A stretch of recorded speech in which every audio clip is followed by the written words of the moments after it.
Welcome to week 2 for essay writing for university, and this week we continue and finish with module 1, pen to paper. So this week's work will build on the basics that we began on in week 1. So as you can see there, you will continue your work with different sentence structures, and we look at the really key concepts of audience and purpose, which you will be thinking about while you are doing your pieces of writing and then throughout the rest of this course. And the readings that are set in this half of Module 1 are readings 3, 4 and 5, and we'll talk about each of those also.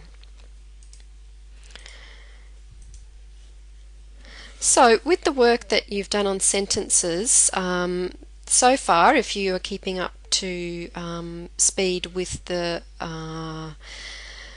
schedule on Moodle, last week you would have covered the work on the simple sentence, which is in the study guide, and this week you will look at the compound sentence and the complex sentence, which are two other very common sentence structures that you'll find throughout your writing. So what you'll find on Moodle this week are two other short videos which explain the basics of those two sentence structures. Once you've watched those, you will then be able to go to the study guide, read through the explanations there, which have a little bit more detail, and complete the activities to do with those two types of sentence structures, checking the answers in the back of the book, and the answers are also available here on Moodle. Something that you should be particularly taking note of at this time is the explanations of how to use conjunctions, the short and long conjunctions that are listed in the study guide, and also reading carefully about the use of the semicolon, which may be a piece of punctuation that you haven't used a lot previously, so if you are going to use it, you need to make sure you're understanding how it works. So the other resources, as I've said, the videos on Moodle and the study guide will take you through that material on sentences. In reading 3, which is in the resource materials section on Moodle, and you can either again print this out or save it to your computer or both, it works through some of the basics of punctuation which we often get tripped up on. So there's activities on commas, apostrophes, how to correctly use capitals in your writing, again how to use semicolons and also colons. So use that reading to build your skills and do some of the activities, but you will also use it as a resource to refer back to. So when you get feedback on your writing, if it mentions something about your use of apostrophes or capitalization, that's the reading that you can go to check for your understanding and perhaps go over again. So it's there for you to keep working with right throughout the course. Reading 4, which is entitled Common Problems When Writing Sentences, is a similar thing. So it works through some explanations and activities to do with issues that we often find in students writing, whether they're writing in fragments rather than full sentences, whether they're using run-on sentences, freight train sentences, or whether there's issues with agreement between subjects and verbs. So it's important that you read through that, but again, use it as a resource and a reference for yourself when you receive feedback on your writing, whether it's in the activities that you're doing over these first couple of weeks and submitting to Moodle, or whether it's in your formal pieces of assessment. These readings are really useful to keep going back to if you find that you're getting comments on those aspects of your writing.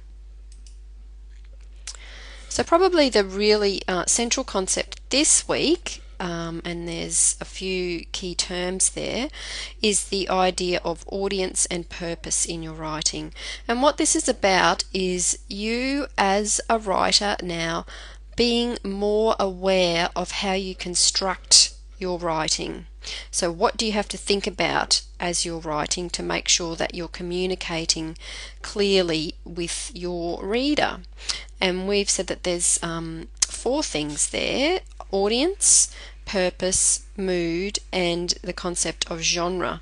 And if you read through reading 5, which is called Understanding Language, Audience and Purpose, those key terms are illustrated for you with various examples of writing, which were written for different audiences, do have different purposes, have slightly different moods, and are in different genres. So those examples in reading 5 are really useful as a way of practically illustrating these key terms. But let's just have a quick look at them.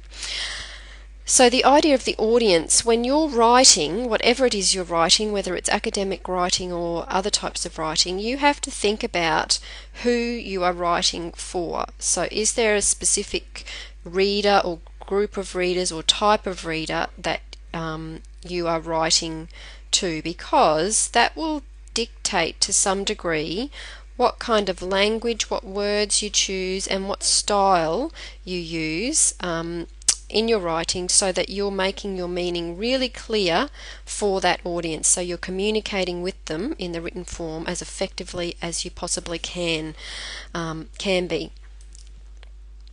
Purpose is similar. So you have to understand, you have to have an idea in your mind before you start to write as to the reason why you are writing. What is the point you are trying to make? In other words, what is the purpose of this piece of writing? So is it to persuade someone? Is it to instruct? Is it to demonstrate a practice? What is it that you're trying to do?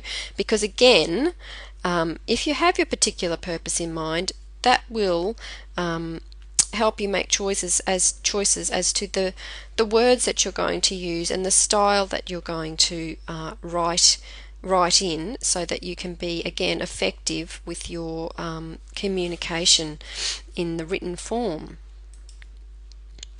And this leads us to the idea of mood. So these are 4 types of mood that writing pieces of written work might have. So declarative, a piece that's written in the declarative mood is making statements, and as you can see there in the visual there, it says a declarative sentence is an ordinary sentence, so it's not highly emotional, it's fairly factual, it's fairly low in modality, which is a concept we'll look at in future weeks, so it's not over the top in any way. If you're writing in an imperative mood, however, your writing might be more commanding or giving directions, and the example there on the visual says an imperative sentence is a more bossy kind of sentence, and there's examples of this in the study guide as well. An interrogative sentence is more questioning, and it says there it's a curious sentence, so that might actually have that punctuation of a question mark after it. You're asking something. And an exclamative sentence is just what it says it is, and it's an exclamation, so it's a little bit more forceful, excited. It might not be so factual. It might be, you might think of someone getting a bit carried away and over the top if they're exclaiming something. So you have to also think about the mood of your writing. So who you're writing for and why you're writing also tie in with then what mood you will choose, and the language and the words that you choose all help to create that mood and fulfill your purpose and help you to write for your audience. So all these things are connected. And then the notion of genre is a really common one in writing, and it really means that there's different ways of writing for different audiences and purposes. So an academic essay is just one genre of writing, and it has a particular audience and purpose in mind. So a good way of understanding genre is we've all watched different types of films, or we all like different types of music. If we like country music, that's a genre. If we like pop music, that's a genre. If we like metal music, that's a genre. If we like romance films, that's one particular genre. If we like action films, that's a genre. So they all have different things that characterize them, and writing is no different. So particular genres of writing tend to use particular words and conventions, and the one that we're working our way towards is academic writing.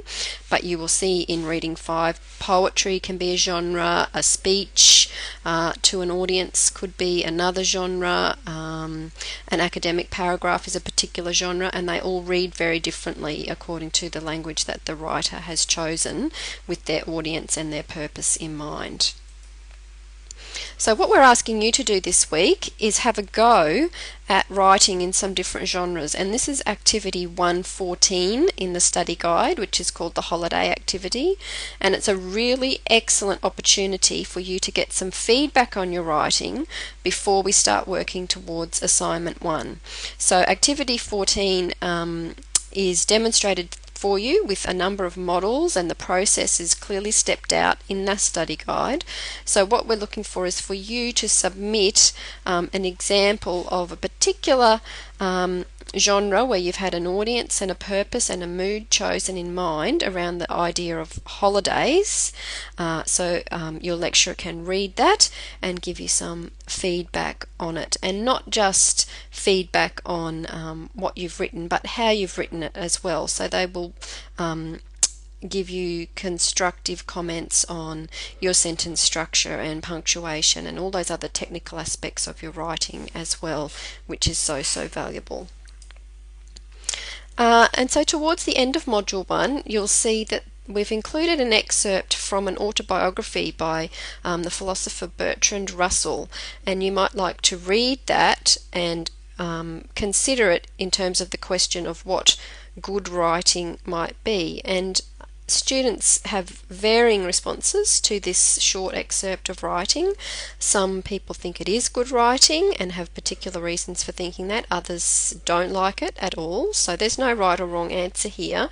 But think about the questions that are in the study guide about that piece of writing, and then think about what you think good writing is now that you've worked through Module 1 and been introduced to some of these key concepts and ideas about the writing process.